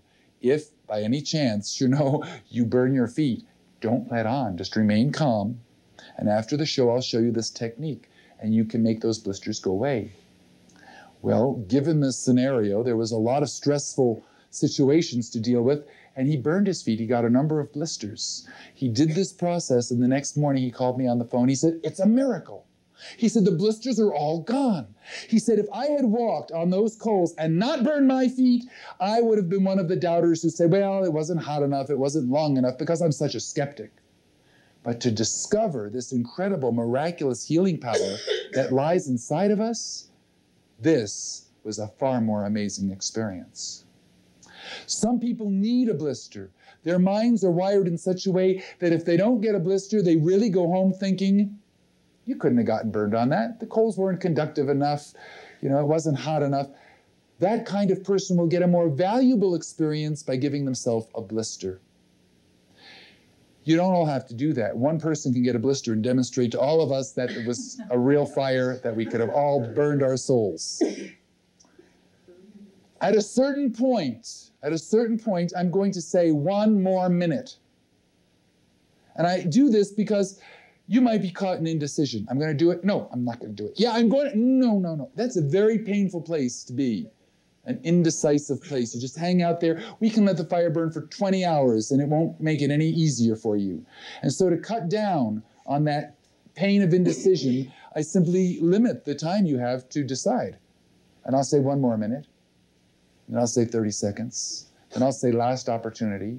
And then I'm going to put the fire out. And then you will either have walked or not walked. It doesn't matter what you choose to do tonight. The important thing is to learn how to be true to yourself. There are some nights I don't walk on the fire because my inner guide says not to do it. I don't know why. I don't ask why. But if it's real clear that the guide is telling me not to do it, I don't do it. There's other fire walks, other nights that I could do it. After the fire goes out, we're going to give 1 loud whoop to release some energy, and we're going to come back into the room as quickly as we can. And again, I'd like you to stay in silence and pay attention to what you're experiencing. Don't just let it dissipate. When you get here, we're going to ask you to clean your feet before walking on the carpet. There will be towels. There may be some water or a wet rug. I'm not sure how it's going to be set up. But please clean your feet before you come back in the room. We want to get the whole group back in the room as quickly as possible so we can do the completion ceremony, which will be really the valuable end product you'll leave with. We're going to show you how to integrate this into your life. Now, before I throw this open to questions, I want to show you a few ways how you should not walk on the fire. First, I will show you how to walk on the fire. You leave the circle and you walk toward the fire, and at any point you wish, until you are on the coal bed, you can always step aside. But once you are on the coals, you just keep walking. You run? You do not run. You do not run. If you try to run across the fire, you're going to pound your souls deeply into those coals. And I can guarantee you, you're going to get a blister. But if you simply walk lightly on them like you're walking on a grassy lawn, you won't burn your feet. Now, what if you get out there and you're in the middle and you suddenly realize this is hotter than I thought it was? Don't start to run from the middle of the fire. Just walk off the fire. Now, I'm telling you how not to walk based on experience. I've seen how people have done this and have burned their feet. If you are halfway out on the coals and you decide that this is hot and you don't want to be there, do not try to jump off to the side. Because remember, all of the unburned logs are on the side. You just keep walking straight ahead. I once went to a firewalk and somebody had walked. He was almost to the end and he just didn't want to be there. He turned around and he went back in the other direction. And then he realized, no, I shouldn't. And took the sole off of 1 foot. Oh, wow. This is a real fire. There is a potential that you could get hurt here. Pay attention. I'm telling you how not to walk on the fire. Do not march. This is not a band. Do not march across the coals. Do not get halfway across the coals and decide you want to leap off like a gazelle in one leap, because the chances are you won't leap off the fire. You'll still be on the fire and you'll just land with tremendous force into the coals. When you get to the end and you say thank you, don't go through a whole bunch of hosannas because there's someone right behind you wanting to get off. So when you get to the end, you walk over to the water and you join the circle. I would like everybody to walk in the same direction that I walk. At Katragama once, they had two monks leave the circle and they started from opposite ends and they collided in the middle and they both fell in the fire. To prevent that, everybody will walk in the same direction that I walk. I walk lightly. I hold my hands like this because it helps me take lighter steps. Some people say, should you look up? No, you walk down a street looking up, you step in the dog shit. You look where you're walking. You look where you're going. You want to be over there, look at where you're going. And you walk toward your goal. I don't walk very slowly. I'm not trying to win an award for being the slowest or the greatest. As soon as I get on those coals, there's only one thought in my mind. How quickly can I get off without running? Now, sometimes it feels cool underfoot. Sometimes it feels very, very hot. It's never the same. I don't know how long it will be. It depends on, how dry the wood was. It doesn't matter how long it is. I saw a person get very badly burned once on a fire only 3 feet long. So if you walk this fire and you don't burn your feet, don't go away trying to rip yourself off by thinking, well, it wasn't long enough. Thank you. Oh, thank you.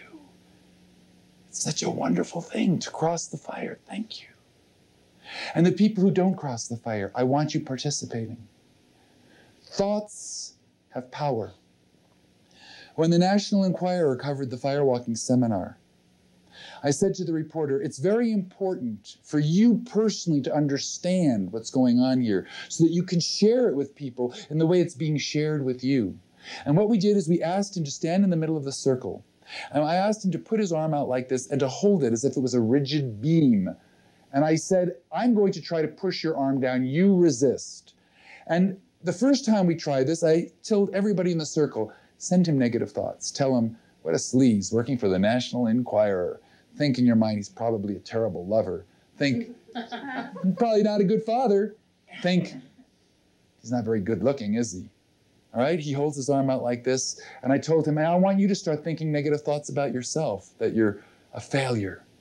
Well, as soon as I touched his arm, it felt like it was a wet rag. I said, now, the second time we do this, what I want people to do is bombard you with positive thoughts. Boy, is that guy good looking. What a courageous man to come out and cover the firewalk. This man is going to change the lives of millions of people by the way he writes this story. I want you to start thinking positive things about yourself. You're a fantastic father, a great lover. When I went over, I could have done chin-ups on the man's arm. The thoughts that you send to the people on the fire will influence what's going on with them and the fire. If you start beaming them love and support, you're beaming them a form of protection that will empower them and assure that they're going to get over this fire without burning their feet. So even if you've chosen not to walk, I want you to participate fully by sending your positive thoughts to the people who are walking. Now, if you get a burn, I told you, I want you to be prepared for the worst. I want you to learn something from the experience. It's like the tigers and the strawberries.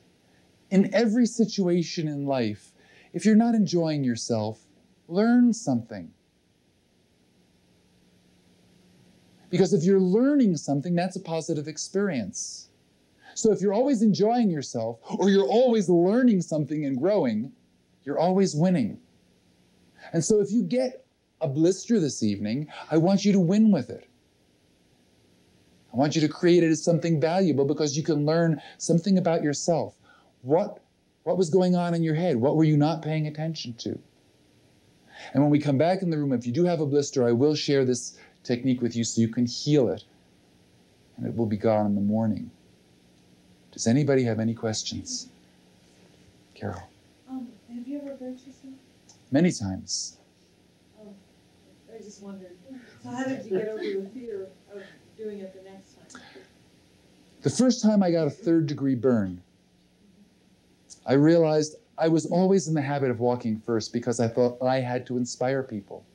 And that night, my inner guidance was telling me, if you walk, you're going to get burned. But I thought if I didn't walk, nobody else would. And so I ignored my inner guidance, and I got a 3rd-degree burn that required 4.5 months to heal. And I made a decision at that point that I would never burn my feet again. If there was any part of me that was advising me not to walk, I would never step out on those goals. Never again.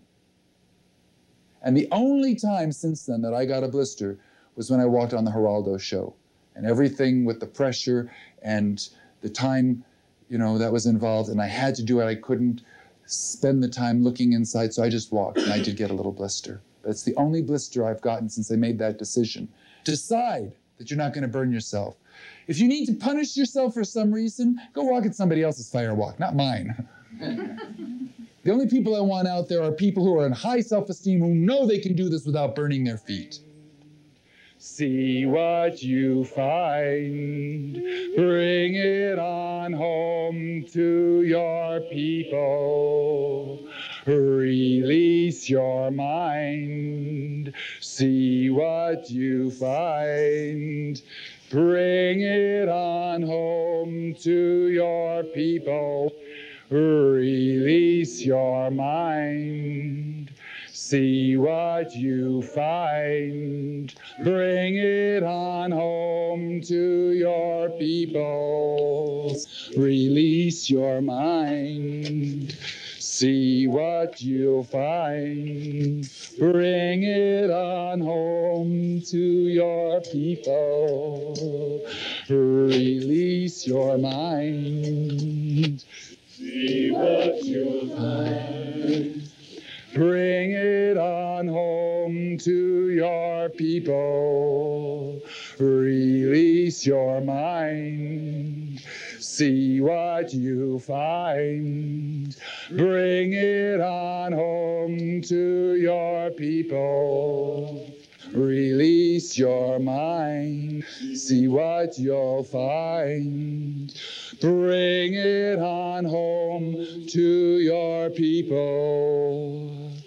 Release your mind, see what you'll find. Good time for one big loud scream.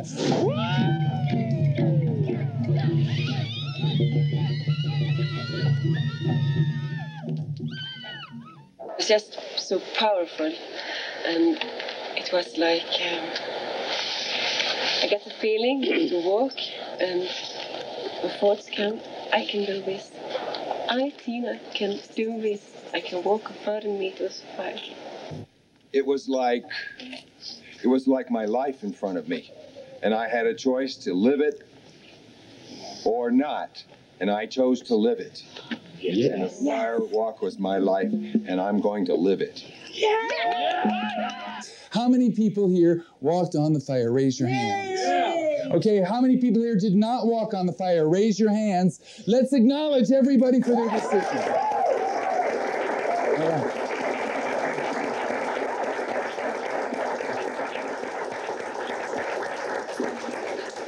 Is there anybody here who walked for the very first time tonight? Can I see some hands? People, someone who walked for the first time? All right, let me see those hands. Who walked for the first time? Would you stand up and just tell us all, what was that like? What did you experience out there? It was much hotter than I thought it would be. Uh-huh. And I have a new respect for fire that I didn't have before. Uh-huh. And, it was different than I thought it would be. How do you feel right now? I feel fine. I feel kind of normal. That's too bad. Let's acknowledge this man.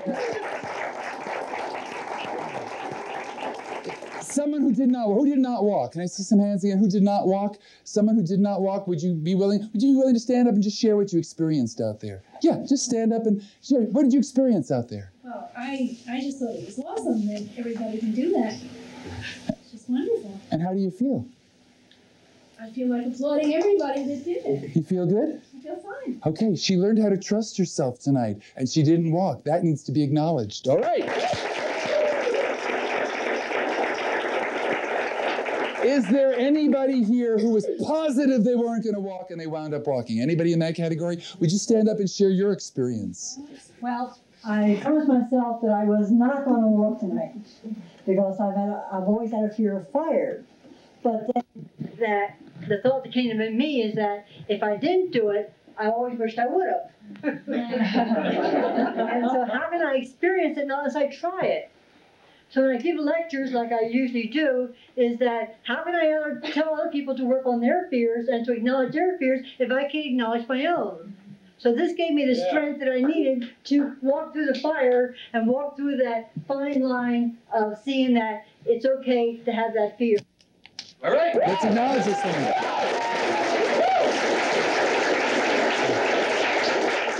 Did anybody get a blister? Show of hands. Anybody get a blister? Okay, for the blisters, here's what you do if you have a blister. It's called Jin Shinjutsu. Before you go to bed tonight, for 20 minutes, you simply place your palms right on your calves. You place your fingers into the crease behind your knee, and you simply squat down or lie down, however you can do this for 20 minutes, and in the morning your blisters will be gone. Wow. If you have a stinging or a hot spot and you see no blister, but it hurts, do that for maybe 10 minutes before you go to bed. How many people here got blisters? Let me just see. People who got blisters, okay? Please do that, and if you're in the course, we want you to check in with us in the morning so that we can see that these blisters have in fact gone away. Now what we're going to do is our conclusion process. I'd like everybody to find a partner. Everybody find a partner, person right next to you. It doesn't have to be the same partner you had before. Okay, decide who's going to be A and who's going to be B. This time A goes first. A, here's what I want you to tell B. What did you experience out there, whether you walked or not? What did you experience? Just share that. Go for it. Because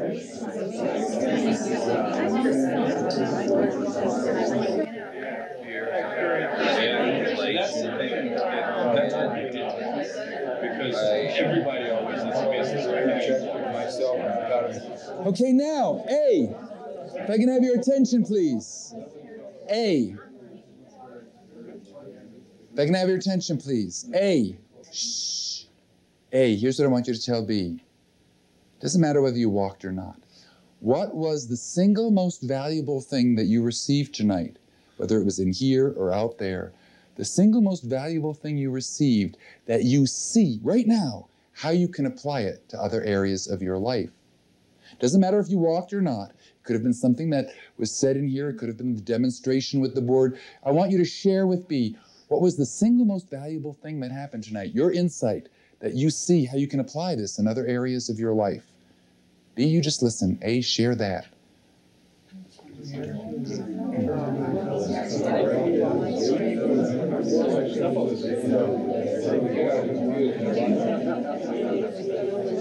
Thank you, and now switch. B, what was the biggest insight you received that you can apply to other areas of your life? Share that with A.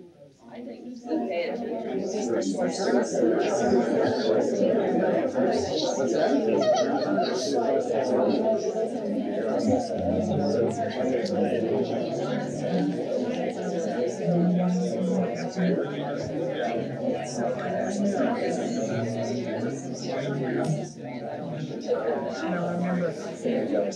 Okay, thank you very much. Now, if you have gotten a blister, we're going to leave these up here. This is a reflexology foot chart. And sometimes those blisters are gifts. For example, you might look at the foot chart and see, gee, you know that point where I got the blister, that corresponds with a point in my lungs. So the next time you have a physical, you say, look, I think I want to have a chest x-ray. And maybe they discover something. And you think, whoa, what a gift that blister was. Over the years, we found there's a high correlation between the point on the foot that gets the blister and a weakness in the body. So if you got a blister, help yourself to one of these. If you're even curious and have a hot spot, we're going to leave these over here on the TV. Also on the TV, we have a stack of newsletters. If you'd like to take some home and give them to friends, we always appreciate that. Now, everyone should be holding a card. Is there anyone who doesn't have an orange card? Okay, on the card. If you walked on the fire, here's what you write on your card. If you walked, you write, I walk on fire. I can do anything I choose. If you didn't walk on the fire, what you write on your card is, I can always, underline the word always, I can always trust my inner guidance. If you walked, you write, I walk on fire. I can do anything I choose. If you didn't walk, you write, I can always trust my inner guidance. And here's what I want you to do with the card. I'd like you to put the card on your bathroom mirror. Just scotch tape it there when you get home tonight. Please leave it there for 6 weeks. as I said at the beginning of the seminar, all of the information you received is in your mind, but you can't thoroughly absorb and digest it in one evening. Every time you see that card, another insight you received this evening is going to spring forth. And so over the next 6 or 8 weeks, you'll receive more and more value from what happened here this evening. I go to some people's homes and I see this card 3 years later on the refrigerator or on the bathroom mirror. Because twice a day you're going to see that card and you're going to go, whoa, I walked on fire. Or you're going to remember, I witnessed people walking on fire. And I learned that night not to do it just because other people are doing it. Maybe you'll come back again and walk on fire. Hold on to this card. This is what's going to enable you to integrate what happened here tonight into your life. So right now, I want to thank you for coming and sharing this evening with me and helping me do that which I love to do more than anything else. God bless you and good night.